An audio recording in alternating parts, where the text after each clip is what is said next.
तर तयार आहे तर ही झटपट अशी आपली गोबी मटारची सब्जी अप्रतिम होते. तुम्ही भातासोबत सुद्धा खाऊ शकता. बरं, ही त्यांना सुक्या भाज्या भातांसोबत खायला आवडतात, त्यासाठी अप्रतिम ऑप्शन आहे. नमस्कार मंडळी, मी कोमल तुमच्या सगळ्यांचं आपल्या कोमल रेसिपी चॅनलमध्ये खूप सारं स्वागत करते. जिथे बघतो आपण झक्कास रेसिपी, त्या पण तुमच्या आवडीच्या. बरं, आज आपण एकदम झटपट आणि पटकन, न कोणतं वाटण, न कोणता एक्स्ट्रा मसाला, न काहीच एक्स्ट्रा काही तामझाम करता झटपट अशी होणारी गोबी आणि मटरची रेसिपी पाहणार आहोत. अगदी साधी सोपी, 5 मिनिटात ही करू शकता.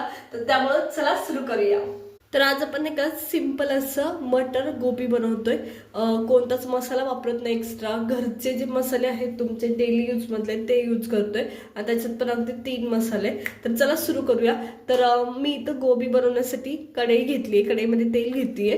तर तेल व्यवस्थित गरम होऊ द्यायचं, एकदम व्यवस्थित. फक्त आपण जिरीचा वापर करतोय आणि बाकीचे बेसिक मसाले, ना अद्रक लसूण, ना कांदा टमॅटो.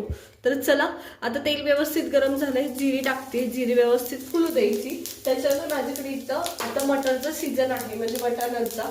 तर सोललेले वाटाणे आहेत ते ऍड करते. तुम्हाला हवे तेवढे ऍड करू शकता तुम्ही.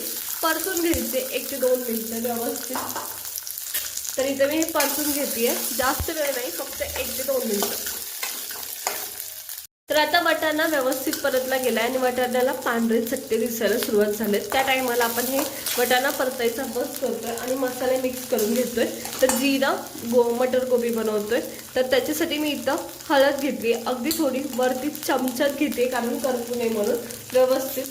त्याच्यानंतर मिरची पावडर घेतली आहे. तुम्हाला जेवढी तिखट खाण्याची इच्छा आहे तेवढी घ्यायची. मी 1 चमचा घेतली आहे. तर हे परतून घेते मी 1 मिनिटात. आता गॅस बंद करून टाकायचा, तेल ऑलरेडी गरम आहे खूप जास्त त्याच्यामुळं. तर हे परतून घ्यायचं बंद गॅस करून. तेल ऑलरेडी गरम आहे कारण वाटाणा आपण परतून घेतला होता मिनिटभरासाठी. तर आता नाही का आपलं मटार आणि मसाले व्यवस्थित परतलेत. बेसिक मसाले टाकलेत अगदी मी. तर ते परतल्यानंतर इथं माझ्याकडे फ्लावर आहे. मी गरम पाणी केलं, त्याच्यात मीठ टाकला, उकळत्या गरम पाण्यात 1 मिनिटभर फक्त हा फ्लावर व्यवस्थित उकळून घेतला. 1 मिनिटभर, जास्त नाही, जेणेकरून तो स्वच्छ व्हावा. आणि आपण याच्यात ऍड करून घेतोय. तर आता हे व्यवस्थित मिक्स करायचं या पद्धतीने. तर पहा,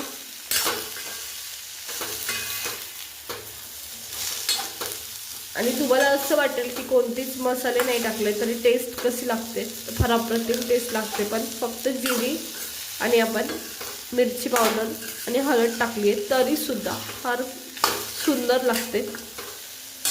तर इथे मी परतून घेते.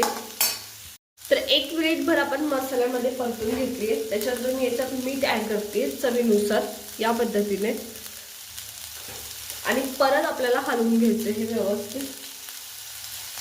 तर मी ते हलवून घेते व्यवस्थित. आणि आता फक्त 5 मिनिटांसाठी आपल्याला याची वाफ काढून घ्यायची. ताट झाकायचं, पाणी वगैरे टाकायची गरज नाही, कारण फ्लावर तर ऑलरेडी आपण पाण्यातनंच काढला होता आणि वाटाणे परतले होते, त्याच्यामुळं ते थोडे शिजलेलेच असतात. त्याच्यामुळं पाणी वगैरे टाकायची गरज नाही. अशीच एक ताट ठेवायचं आणि 5 मिनिटं वाफ काढायची. तर इथं मी हे ताट झाकते आणि वाफ काढून घेते 5 मिनिटांसाठी. तर हे वाफवायला ठेवलं तर 5 मिनिटं झालेत आणि मी तुम्हाला दाखवते. अगदी वाफेवर व्यवस्थित मऊसूत आणि एकदम मऊ पण नाही, जसं आपल्याला हवा तसा हा फ्लावर वाफला जातो. आणि पहा, अप्रतिम असं झालंय. बरं, फ्लावरला आणि मटारला त्याचं स्वतःचं पाणी सुटतं म्हणून एक्स्ट्रा काही करायची गरज पडत नाही. तर पहा, अप्रतिम अशी ही भाजी झाली. चला आता साईडला काढून घेऊया. तर इथं आपण आता ही भाजी सगळी साईडला काढून घेते आणि मी तुम्हाला दाखवते. अगदी मोकळी होते, याच्यात पाणी वगैरे काही राहत नाही. तुम्ही तुमच्या टिफिनला देऊ शकता. आणि पहा, अगदी व्यवस्थित मोकळी मोकळी झालेली आहे. तर चला, मी सगळी भाजी अशीच काढून घेणार आहे याच्यामध्ये, प्लेटमध्ये. पहा, अप्रतिम अशी ही कोणतेही वाटण, कोणतेही मसाला न वापरता ही भाजी तयार आहे. तर तयार आहे तर ही झटपट अशी आपली गोबी मटारची सब्जी अप्रतिम होते. तुम्ही भातासोबत सुद्धा खाऊ शकता. बरं, ही ज्यांना सुक्या भाज्या भातांसोबत खायला आवडतात त्यासाठी अप्रतिम ऑप्शन आहे.